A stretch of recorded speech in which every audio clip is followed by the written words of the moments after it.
This is the AI News Flash for August 17th, 12 a.m. UTC. First up, the Government of New South Wales in Australia has released a new policy framework for data center operators. It sets out clear expectations on energy and water use, environmental standards, community consultation, and contributions to infrastructure. The key incentive is speed. Projects that meet the performance measures get a commitment that their assessment will be completed within 75 days, with all environmental and consultation requirements still in place.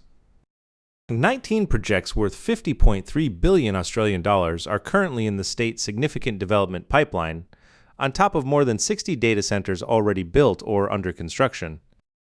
Under the framework, operators must fund electricity network upgrades and water supply themselves, so the cost is not shifted onto households and small businesses.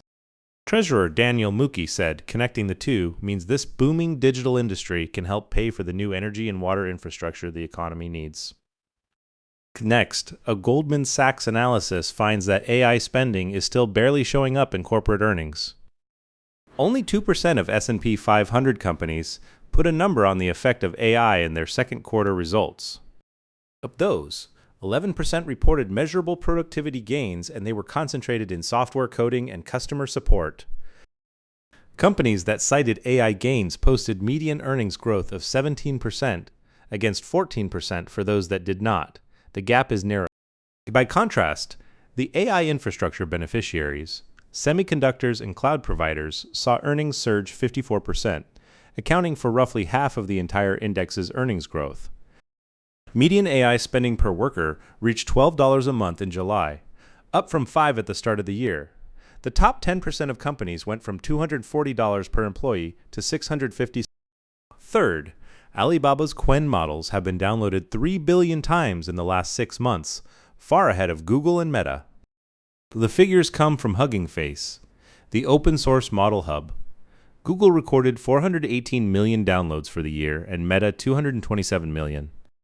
A Hugging Face report put it this way: Qwen has become part of the default workflow for developers deciding what models to fine-tune and deploy.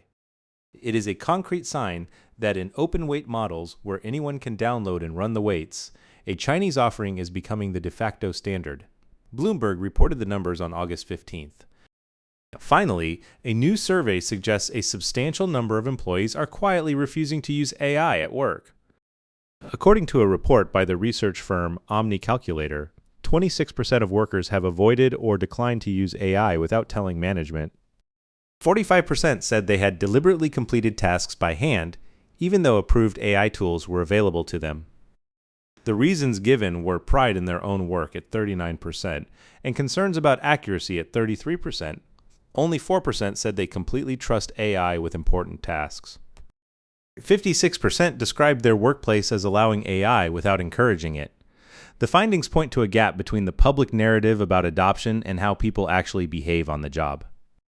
That's all for this AI News Flash.